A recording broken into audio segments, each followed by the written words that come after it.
Like another and it's another instance that the land be back on what you're saying to tie into that, like the when YaSharAhLa went on his 40-day fast, in the wilderness, he was tempted heavily in that time period. It just wasn't him coming out off the mount and Satan tempting him. We read that, but that whole entire 40 days in the wilderness, YaSharAhLa had to go through some. The Most High had to send the spirit, the angel unto him to comfort him, because not eating and drinking, what I'm saying, for that length of time, man. That's like another kind of like out of body experience. You're going through it, you're feeling it, but you with the Most High. The Most High is with us. You're giving up the pleasures of appeasing your body, with food and water, and you going through this, man. Like that's just a pain that trusting Most High that He gonna bring you through it. You know what I'm saying? And your body's been healed at the same time. Your mind is being healed at the same time. You having spiritual connections with the Most High, and only one that has experienced that would know that. You know what I'm saying? We know of it because we have fasted, but to the degree the fast, like that 40 days, 40 nights, no water, no food, and all that, that's really serious. Even for some people to go one day without it, food or water, or 3 days without it, food or water, or you know, um, a week or 2 weeks, and however many days, but you really have to be in with the Most High, man, to really experience something at that level, at that magnitude. Um, for to take your body through that. I just wanted to be back on what you were saying, and be on that mark, because we as Israel we're gonna go through some things, and like we can read that all things not gonna be answered through prayer. Sometimes we got to sacrifice ourselves, our bodies, to get that, to hear from the Most High. I just want to speak on that. Yeah, definitely, definitely, man. You know, that's how we always got to stay firm with the Most High Yahweh, and that's all the Most High wants. Like these bodies we have now, it's just temporary, man. We want that real glorified body at the end of the day. So no matter what happens in this kingdom in this time, whether we are put to death, by enemies in this kingdom, or we ones of those that don't that never see death. We gotta still maintain the course no matter what. And it could be a rough situation. I'm pretty sure our people didn't just want to just lay down and get trampled on, but they knew, man, look, the Most High is with me. And that's one Come, thing I pray the Most High I have that strength, that my family has that strength. My children have that strength. My those close in my circle have that strength. Because you just never know what you can handle until you put in them situations. come, Just never know. You come, just, you just want to be that person. You want to be one of those that stand firm with the Most High. Because that's I'm saying. Other than that, what else do we have? Nothing. I mean, to experience that oneness with the Most High, we have to accept death. You know, like when we look at Israel, when we go to war, going to war, I'm sure a lot of Israel died, but it was a glorious death unto them. You know what I'm saying? Like they Oh, fighting for a righteous cause, man. Like like it's like they welcome death. Like, man, what, I'm going all out, all in, but death was a welcoming thing for them. To go to battle. Not you know to see death, that they did it on a glorious level where they fight for the cause of, they fighting for Yahweh, for one, they fighting for the people of Israel, for two, for their families, for their loved ones. It was like a glorious thing to die in that cause. oh, Mhm. Nowadays our people get put to death for nothing, for nothing righteous, Calm, calm. nothing at all, man. And Yeah, and and still believe that they going to heaven, or they gonna be reigning in heaven. Come on. yeah. It's sad to hear the heinous acts that happen.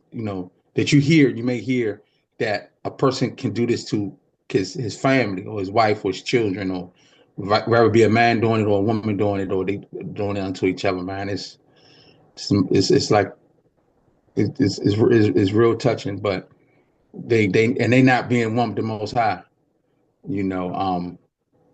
It's sad. I hear a lot of stories, but I don't want to get from the lesson. But those experiences, man, I state this to state that that's one of the greatest importances of being one with the Most High, because there's a peace there.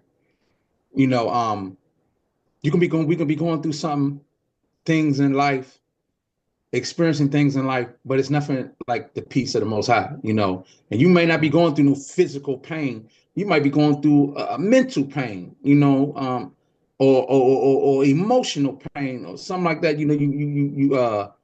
As Rob was speaking this morning before we started, his heart went out for his niece. You know what I'm saying?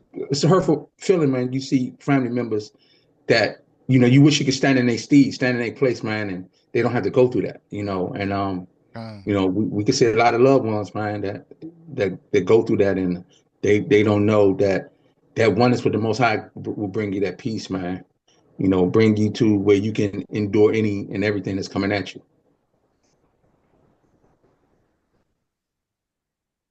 Not straight facts, man. That's what I wanted to piggyback on it a little bit. You talk about preparation. In my mind, preparation for a possible situation. Everything that we endure, flesh. We need to be told, maybe finance circumstances, and in these situations, good for what could actually happen. Whether you deny your with thoughts and your actions. You breaking it real bad up. Y'all can't hear me. I want to say the same. You're breaking up so much. I can't hear your story. Can y'all hear me now? Come. So yeah, I was just wanted to piggyback on the same topic. Just talking about it could very well be possible that we may be tormented, in the flesh or in the mind and spirit, these fleshly things, just so that in a time where it may be something as vicious as the prophets and the disciples and things that might have went through, even with that. These could be preparation. Maybe we may not have to go through those type of things physically, but the Most High may deal with us in our finances and homes, or a car breaking down, or losing a car, losing a job. These may be things preparing us for the possibility of things to come, seeing if we'll forsake him or deny him in our thoughts or anything like that, or fasting, as Ox spoke about YaSharAhLa fasting up there for 40 days and 40 nights.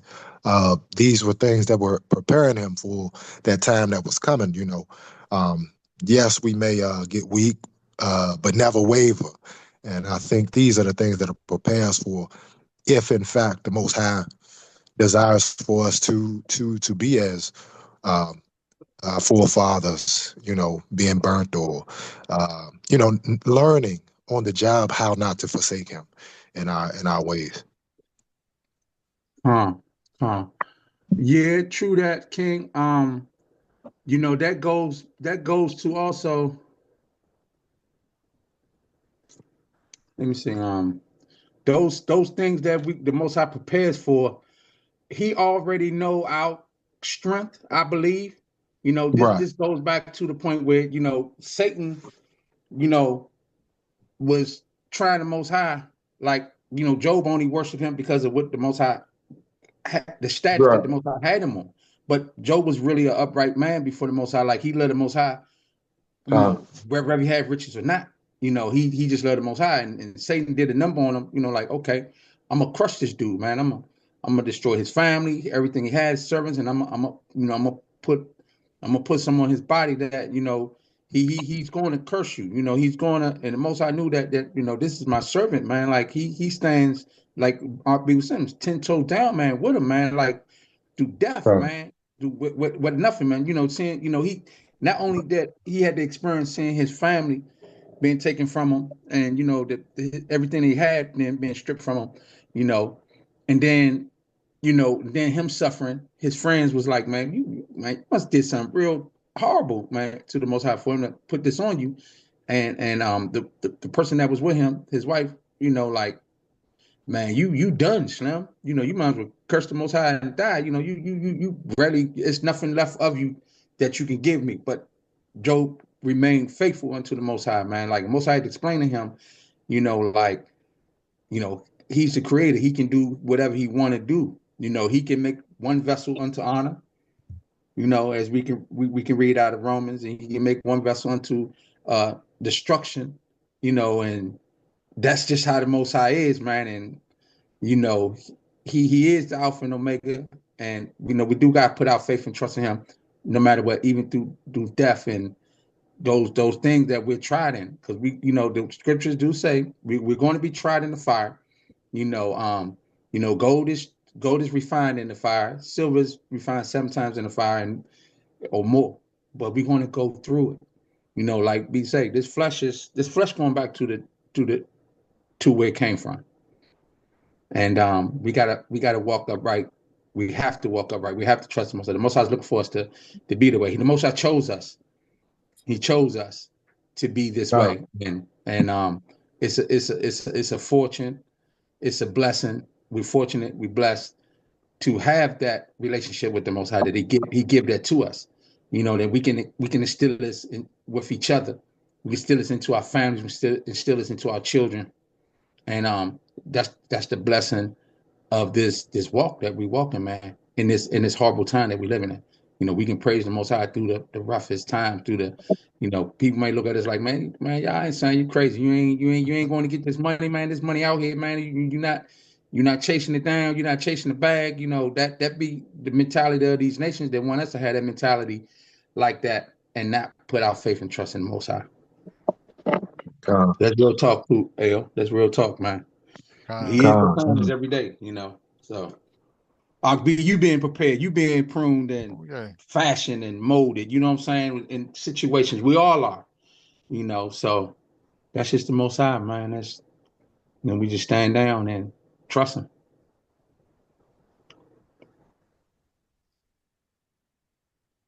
Not gone. All right. Go ahead, sis. Yeah, keep reading. Read chapter 6. Okay. We're in the book of Esther, in the 6th chapter.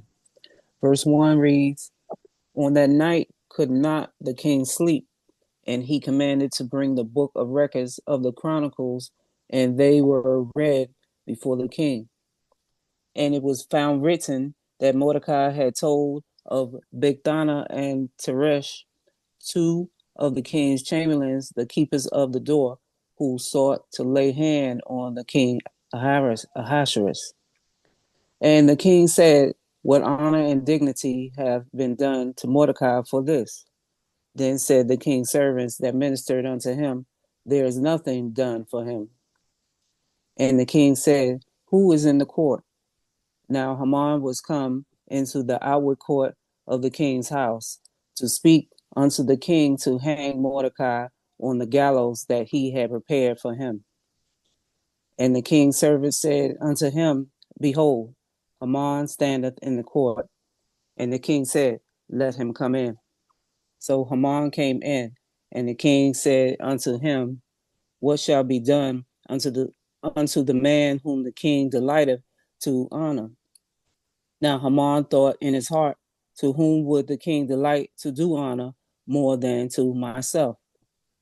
And Haman answered the king, For the man whom the king delighteth to honor. Let the royal apparel be brought, which the king useth to wear, and the horse that the king rideth upon, and the crown royal which is set upon his head. And let this apparel and horse be delivered to the hand of one of the king's most noble princes, that they may array the man withal, whom the king delighteth to honor, and bring him on horseback through the street of the city, and proclaim before him, thus shall it be done to the man whom the king delighteth to honor. Then the king said to Haman, make haste and take the apparel and the horse, as thou hast said, and do even so to Mordecai the Jew, that sitteth at the king's gate. Let nothing fail of all that thou hast spoken. Then took Haman the apparel and the horse, and arrayed Mordecai, and brought him on horseback through the street of the city, and proclaimed before him, thus shall it be done unto the man whom the king delighteth to honor. And Mordecai came again to the king's gate, but Haman hasted to his house mourning, and having his head covered.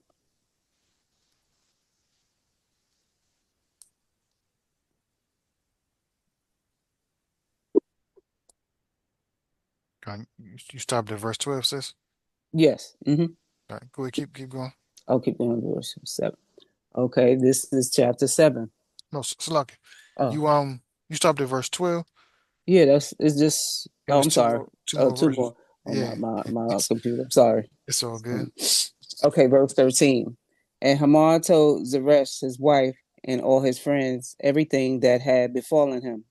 Then said his wise men and Zeresh his wife unto him, if Mordecai be of the seed of the Jews, before whom thou hast begun to fall, thou shalt not prevail against him, but shalt surely fall before him. And while they were yet talking with him, came the king's chamberlains, and hasted to bring Haman unto the banquet that Esther had prepared. Come on. Let's go ahead and jump straight into chapter 7. All right. I got a part of this in the apocrypha I'm gonna put out probably do after this chapter right here.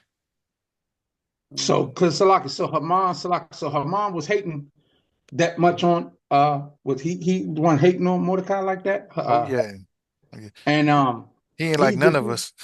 Yeah, he was despising him, man. Like he was like it was like a shame to even be around Mordecai, man. He was hating so much that the king had this favor for him, man. Like, to raid him, like, and this is that's the status quo too. That's just let you know the status quo of Israel. Let's know the status quo of the Most High, who we are in the Most High, and this how these nations look at us. They have that disdain look, like, man, they can't stand, especially when you know who you are.